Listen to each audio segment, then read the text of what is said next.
जय मसीह की आप सभी को प्रभु यीशु मसीह के मधुर और मीठे नाम में मैं आप सभी का अभिनंदन करता हूं। मैं हूं पास्टर सचिन और मैं आपका हमारे इस प्रोग्राम में जिसका नाम है व्हाट बाइबल सेज में बहुत बहुत स्वागत भी करता हूं। पिछले दिनों परमेश्वर का धन्यवाद हो कि परमेश्वर ने मुझे एक बात अपने वचन से सिखाई है और मेरे मन में ऐसा आया कि वो बात आप सबके साथ भी बांटी जाए। मैं सीख सका एक बड़े ही महत्वपूर्ण विषय के ऊपर, और वह विषय है हमारे जीवन के अंदर घमंड।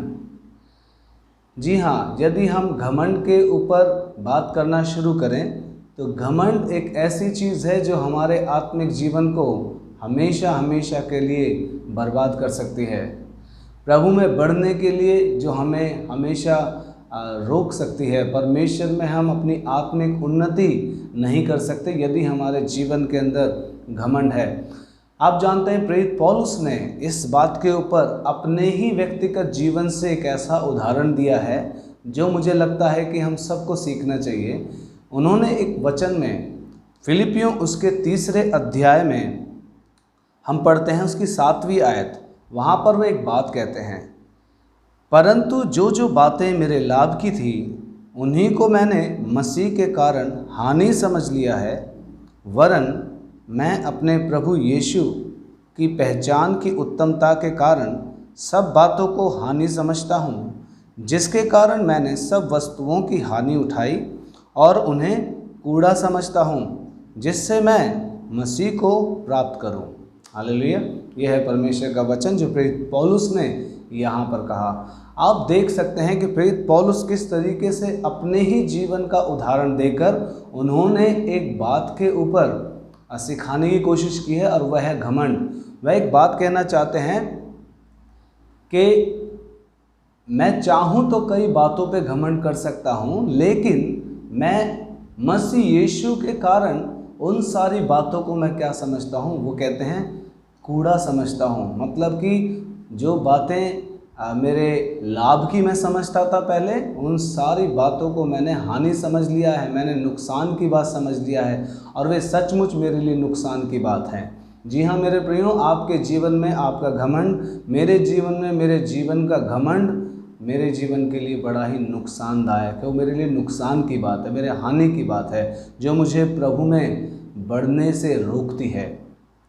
ऊपर की आयतों को यदि हम पढ़ें तो प्रेरित पौलुस के पास वे पर्याप्त खूबियाँ थीं, वे पर्याप्त विशेषताएं थीं जो उसे कई बातों में घमंड करने के लिए बना सकती हैं। वह खुद भी कहते हैं कि मैं चाहूँ तो शरीर पर भी भरोसा रख सकता हूँ, मैं चाहूँ तो तुमसे ज़्यादा घमंड कर सकता हूँ, क्योंकि वो कहते हैं 5वीं आयत में, 8वें दिन मेरा खतना हुआ, इस्राएल के वंश और बिन्यामीन के गोत्र का हूँ, इब्रानियों का इब्रानी हूँ, व्यवस्था के विषय में यदि कहो तो फरीसी हूँ, उत्साह के विषय में यदि कहो तो कलीसिया का सताने वाला, और व्यवस्था की धार्मिकता के विषय में यदि कहो तो निर्दोष था।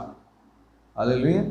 ये बातें प्रेरित पौलुस अपने विषय में कह रहे हैं कि मैं चाहूँ तो मैं बहुत कुछ बातों पर, बहुत सारी बातों पर घमंड कर सकता हूँ, लेकिन मसीह यीशु के कारण, मसीह यीशु जब मेरे जीवन में आया है तो इन सारी बातों को मैंने कूड़ा समझ लिया है।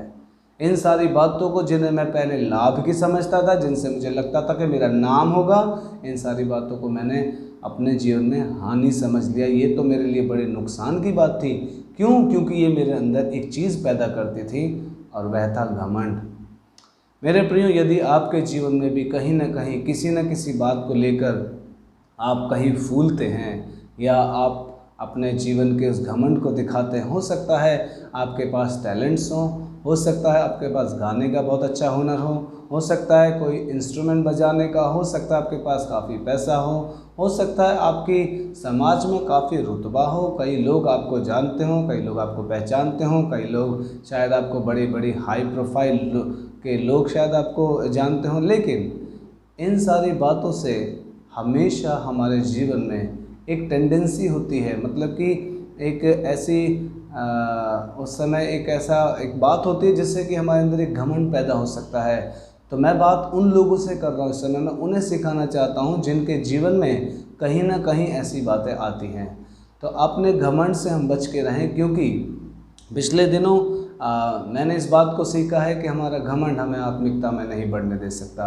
आज हो सकता है शायद आपको कोई पोजीशन मिली हुई हो, आज हो सकता है कि आप किसी कुर्सी पर विराजमान हो सकता है कि किसी ने आपको एक ऐसी पोजीशन दे रखी है जिसका आप पूरी तरीके से फ़ायदा उठाते हैं, उसका गलत इस्तेमाल करते हैं, उसमें भी कहीं ना कहीं आपका घमंड झलकता है। कहीं ना कहीं आप किसी के बारे में कुछ सोचते नहीं और कुछ भी बोलते हैं, उसमें भी आपका घमंड झलकता है। आज मैं और आप इस बात को समझें, प्रेरित पौलुस ने इस बात का सॉल्यूशन दिया है, इस बात का समाधान दिया है। वो समाधान कुछ और नहीं है, वो समाधान बस ये है कि उन सारी बातों को जिनसे आपको लगता है कि मेरे जीवन में मैं इससे आगे बढ़ सकता हूँ, उन चीज़ों से, उन सारी बातों को मसीह यीशु के लिए प्रेरित पौलुस कहते हैं मैं उन्हें हानि समझता हूँ। जिन बातों को मैं अपने लाभ की समझता था वो मेरे लाभ की नहीं है, वास्तव में वो तो मेरे हानि की बातें हैं, वो तो मेरे नुकसान की बातें हैं, क्योंकि वो मेरे अंदर घमंड पैदा करती हैं।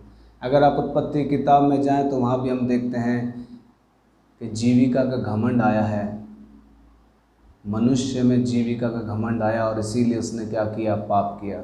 मेरे प्रियो, आज भी बहुत सारे लोग इस बात से वंचित हैं, या मैं कहूँ कि वंचित नहीं है, वे जानते हुए भी कई बार उस बात में अपने आप को नम्र और दीन नहीं कर सकते।